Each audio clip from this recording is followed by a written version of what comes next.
আমি 999-এ কল করছিলাম একবার, আমার বাড়ির ধারে দারুসালাম, ওরে গান কি করব, অসহ্য, আমার বাচ্চা কেঁপে ওঠে, তিনতলা বাড়িতে এমন ভাবে বাজে, মাটির মধ্যে ঢোলের বাড়িতে, বাচ্চা ভয়ে ভয়ে আতঙ্ক। আমি 1:29-এর দিকে ফোন দিছি, বলে আপনি আপনার ফোন বন্ধ করবেন না, আমরা আপনাকে ট্র্যাক করে অল্প সময়ের মধ্যে আপনার মহল্লায় চলে আসতেছি। আমি একটু ভয়ও লাগলো, যে মনে করলাম কল করার পর ওরা খুঁজে আসে, অ্যাকশন নিবে, এখন আমার পরিচয় যদি বলে দেয়, সমাজের কোন চিন্তা হয় না ভাই, বখাটে মানুষের কারণে। আমি বললাম ঠিক আছে, আমি খোলা রাখছি। ফোন করলো, করাটার পরে কোন জায়গায় ট্র্যাক করে দেখলো, হ্যাঁ ঠিক। আসার পরে দেখি কি 5 মিনিটের মধ্যে গান বাজনা বন্ধ। এরপরে ওনারাই আমাকে ফোন করছে, ফোন করলো আপনি কোথায় আছেন, বলে আমি আমার বাসা তো 4 তলার উপরে ভাই, আমি নিচে নামলে এখন একটু কষ্ট। বললো আপনাকে নামতে হবে না, আপনার পরিচয় কি? পরিচয় দিলাম, আমি আব্দুল্লাহ মোহাম্মদ সাইফুল্লাহ, আমি খতিব অমুক জায়গার। বলে যে স্যার আপনি আমাদেরকে এত পরে ফোন করছেন কেন? নিয়ম হচ্ছে 12টার পরে এমনি তো এত লাউডলি বাজাতে পারে না, কেউ যদি পারমিশন নিয়েও বাজায় 12টার পরে এগুলো হতেই পারে না। আপনি আরো আগে এরপরে ঘটলে কল দিবেন, কেমনে বন্ধ করতে হয় আমরা দায়িত্ব নিলাম। 999-এ কল দিয়ে দিবেন, কোনো ভয় নাই আপনাদের কাছে। একজন যুবক প্রশ্ন করেছেন, আমাদের সমাজে বিয়ে এবং সুন্নতে খাতনার অনুষ্ঠানের সময় গান বাজনা বাজায়, বিশেষ করে কুমিল্লা অঞ্চলে শায়েক এটা এক মহামারী রূপ ধারণ করেছে। সমাজ প্রধানদের বাড়িতেও এই সকল কার্যকলাপ হয়। আমরা কিছু যুবক অনেক দিন ধরে চেষ্টা করেও বন্ধ করতে পারছি না, এখন আমাদের করণীয় কি, মেহেরবানি করে একটু বলে দিবেন। প্রিয় ভাইয়েরা, এরকম কতকগুলা তামান্নাওয়ালা যুবক আমাদের জন্য দরকার, যেই যুবকদের মধ্যে অন্তত হৃদয়ে তামান্না আছে। প্রিয় ভাইয়েরা, আজকের সমাজ আমরা দেখতে পাচ্ছি গান বাজনা বাদ্য বাদকতায় ভরে গেছে। বিয়ে শাদীর 2 দিন 2.5 দিন আগের থেকে এলাকায় ডেক বাজানো, বিভিন্ন অনুষ্ঠানে ডেক বাজানো, এইগুলো আমাদের এখন একটা মৌলিক অনুষঙ্গ হয়ে দাঁড়াইছে, ঠিক কিনা ভাই? দেখেন দুনিয়াতে যত নবী ছিলেন প্রত্যেক নবীর 4টা সুন্নাত ছিল। কয়টা? মৌলিক। দুনিয়াতে যত নবী ছিলেন সব নবীর 4 সুন্নত। 1 নম্বর সুন্নত ছিল সব নবী খাতনা করছেন, সব নবী মেসওয়াক ব্যবহার করেছেন, সকল পয়গম্বররা বিবাহ করেছেন, সকল পয়গম্বররা সুগন্ধি পছন্দ করেছেন, সকল নবী খাতনা করেছেন, সকল নবী মেসওয়াক ব্যবহার করেছেন, সকল নবী বিবাহ করেছেন, সকল নবী সুগন্ধ পছন্দ করেছেন।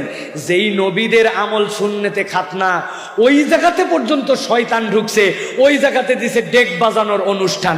আপনি আর বাঁচবেন কোথার থেকে? ঠিক কিনা ভাই? এখান থেকে আপনাকে বাঁচতে হবে। প্রিয় ভাইয়েরা, নবীজি সাল্লাল্লাহু আলাইহি ওয়াসাল্লামের হাদিস মনে রাখবেন। নবীজি বলছেন শেষ জামানায় আমার উম্মতের উপরে ভূমিকম্প আসবে, আমার উম্মতের চেহারা বিকৃত হবে, আসমান থেকে পাথর বর্ষণ করা হবে। অপরাধ কি? গান বাজনার উন্মুক্ততা। আপনি এখন খেয়াল করে দেখেন আমাদের সমাজে রন্ধ্রে রন্ধ্রে গান। যেই যুবকরা আবার অনেক সময় গানের বিপক্ষে বলতেছে, তারা আবার অনেক সময় মানুষকে ডিস্টার্ব করে, কিন্তু সারাদিন হেডফোন লাগায়া গান শোনে। কিছুদিন আগে পাবনায় একটা লোক কাইটে মরে গেছে, ট্রেনের হরেন দিতে দিতে ট্রেনওয়ালার নখ ব্যথা হয়ে গেছে, হে সরে নাই, কাত হয়ে কেটে চলে গেছে। এরপরে লোকজন দেখছে যে মরার পরেও কানের মধ্যে হেডফোন লাগানো, কি শুনতেছিল রে, যায় দেখে তখনও মিউজিক বাজতেছে। আহা, কি কঠিন মৃত্যু তার হয়ে গেছে। প্রিয় ভাইরা, অতএব এই গান বাজনা এগুলো লাগুয়াল হাদিস, এইগুলা থেকে লাহুয়াল হাদিস, এখান থেকে আমাদেরকে বেঁচে থাকতে হবে। এইটা শয়তানের ঢোকার রাস্তা। আমি আপনাদের যুবকদের জন্য বলবো, প্রিয় ভাইরা, কম্পিউটারের যেরকম ইনপুট আছে, মানুষের ইনপুট 3টা। আল্লাহ বলছেন ইন্নাস সামআ ওয়াল বাসারা ওয়াল ফুয়াদ, আপনার অন্তরের অনুভূতি, কান চোখ, এইগুলো আপনার ইনপুট। আপনি এইগুলাতে যদি হারাম ঢুকান, আপনার অন্তরে আপনি শান্তি পাবেন না, এটা ক্রেজি হয়ে যাবে, এটা তওবার আর হালত পাবে না, এটা আল্লাহ দ্রোহী অন্তর হয়ে যাবে। অতএব গান বাজনা থেকে আমাদের বেঁচে থাকতে হবে। যুবকরা, রুখে দাঁড়াতে হবে আপনাদেরকে। 50টা যুবক দাঁড়ায় দেখেন, ইনশাল্লাহ সমাজ পরিবর্তন হবে। আস্তে আস্তে করে আপনারা কারা কারা এটা ঘৃণা করো, কারা কারা গান বাজনা অপছন্দ করো, এদেরকে আপনারা তলে তলে এক করেন। করার পরে আস্তে করে এবার মুখ দিয়ে বলতে শুরু করেন। এরপরে কারা কারা মুখ দিয়ে বলার সাহস রাখে, এরকম 50 জন এক করে এরপরে যাই সমাজপতিকে বলবেন, এই 50 জন আমরা এই মহল্লায় 3 জনের জন্য তো এলাকা খারাপ হতে দিতে চাই না, আপনি কি দেখবেন নাকি আমরা কি 999-এ কল করব? দেখবেন সমাজপতিও দেখছে 50 জন আইছে রে, এরা তো আমারে কয়দিন পর দামই দিবে না, উনি ঠেলায় পরে এইগুলা গান বাজনা বন্ধ করার উদ্যোগ নেবে, ঠিক কিনা? আর একটা পরামর্শ দেই, আমি 999-এ কল করছিলাম একবার, আমার বাড়ির ধারে দারুসালাম, ওরে গান কি করব, অসহ্য, আমার বাচ্চা কেঁপে ওঠে, 3তলা বাড়িতে এমন ভাবে বাজে, মাটির মধ্যে ঢোলের বাড়িতে, বাচ্চা ভয়ে ভয়ে আতঙ্ক।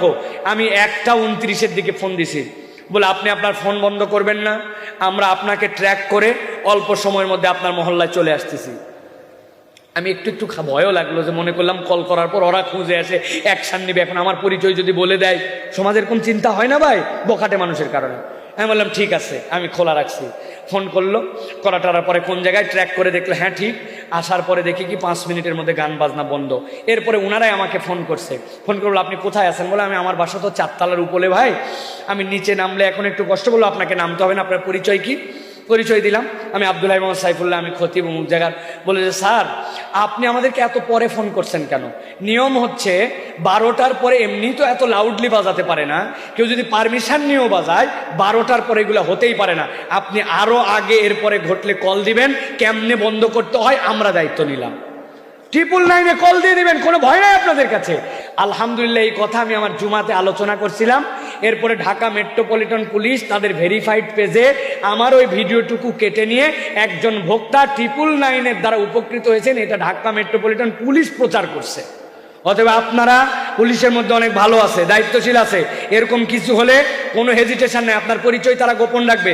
999-এ কল করে বলে দিবেন অসহ্য, এটা কোনো মানবিক পরিবেশে হতে পারে না, অতএব এটা বন্ধ করার জন্য উদ্যোগ নেন।